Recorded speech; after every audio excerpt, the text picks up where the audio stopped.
Friend, Shabbat Shalom. Thank you for the honor of sharing some words of Torah with you this evening. You know, it's hard to deal with disappointment. We have our eyes set on something and then it doesn't turn out. And sometimes you toss it away, you don't think about it, but sometimes it makes you really sad. You know, tonight marks, as I indicated in the beginning with using a lulav and etrog, tonight marks the end of this 7-day Sukkot festival. And according to Jewish tradition, Sukkot is referred to in our liturgy as Zman Simchatenu. It is the time of our rejoicing.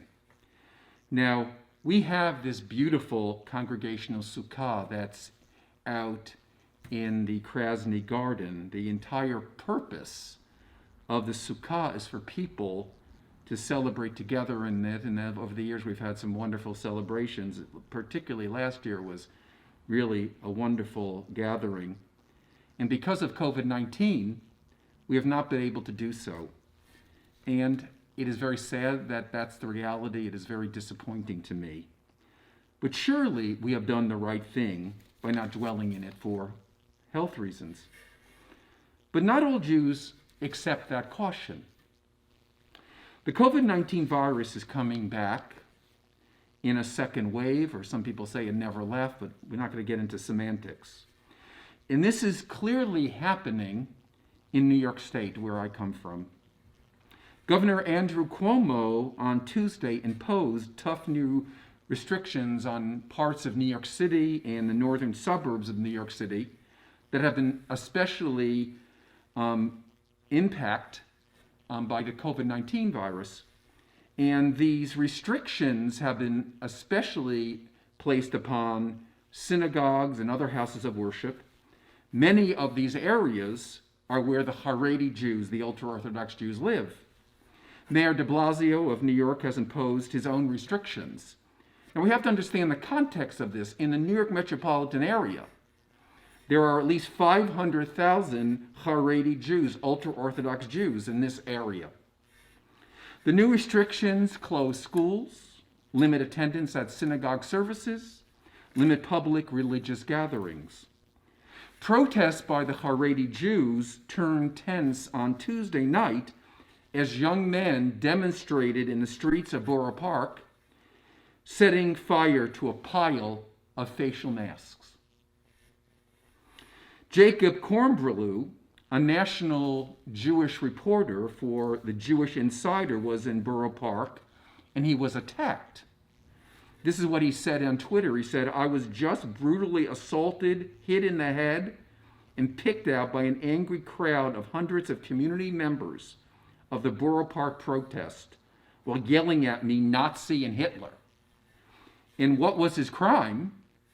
Kornbluh has been advocating for compliance with social distancing and other public health measures to stem the tide of COVID-19.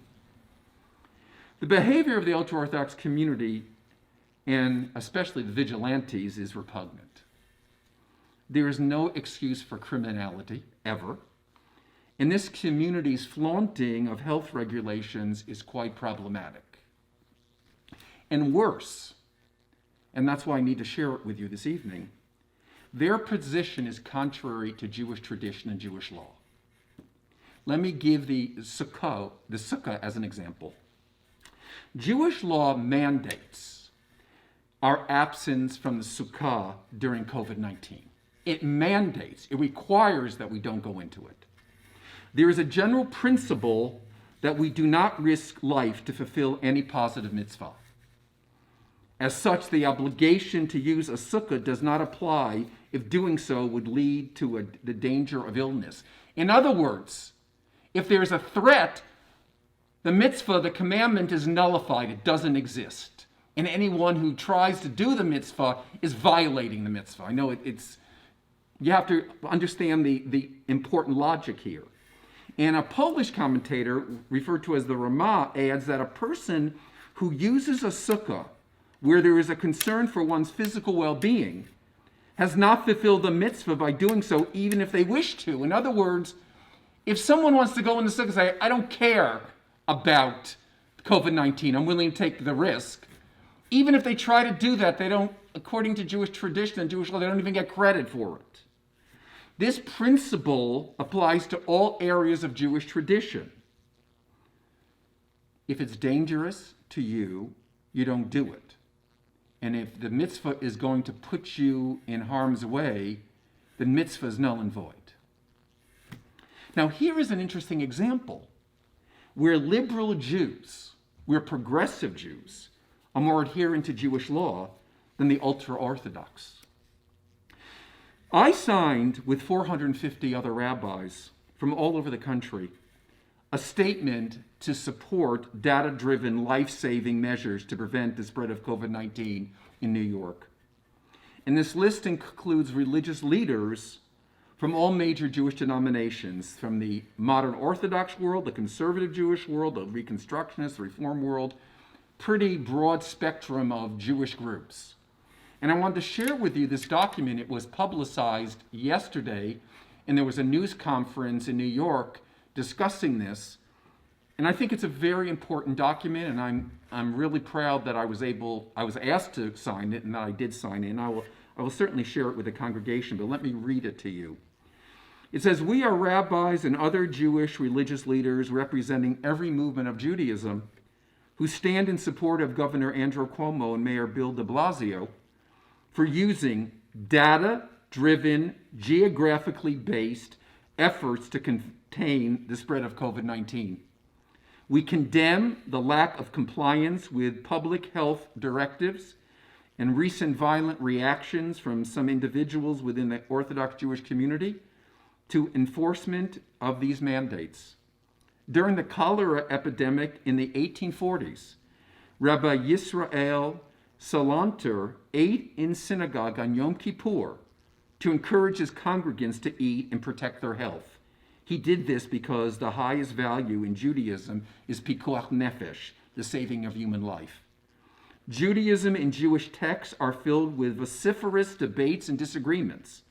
However, nothing is more universally accepted and agreed upon than the need to protect and preserve human life and dignity. We are also deeply disturbed by what we have witnessed in the form of mass burning and large, unsafe, and even violent protest against sensible precautions and regulations. We are embarrassed and disappointed. After thousands of years of clear tradition and common sense, this letter needs to be written. The posturing of religious freedom in opposition to the well-being of individuals and communities is blasphemy. As religious leaders, we feel a religious responsibility for the safety of all people and fidelity of our tradition. And while our individual spiritual practices may differ widely, our commitment to observing them in a safe way is unified. We therefore support thoughtful efforts by the governor and mayor to protect health and safety, including limiting religious gatherings in known hotspots, and using enforcement for any gathering which violates size restrictions or where people are not masked or socially distanced. We condemn the violence of the Haredi communities last night against mask use and other safety measures, including violence and threats against members of the community who support safety measures. And then the final paragraph is very important. It says, anti-Semitism against Orthodox Jews is serious and widespread. And we must ensure that the implementation of public health policies is both culturally appropriate. For example, you need Yiddish-speaking contact tracers. Some of these people don't speak Hebrew, they don't speak English. And does not promote anti-Semitism either in its language or its actions. But to be clear, requiring masking and social distancing for all gatherings, including religious gatherings, is not anti-Semitism.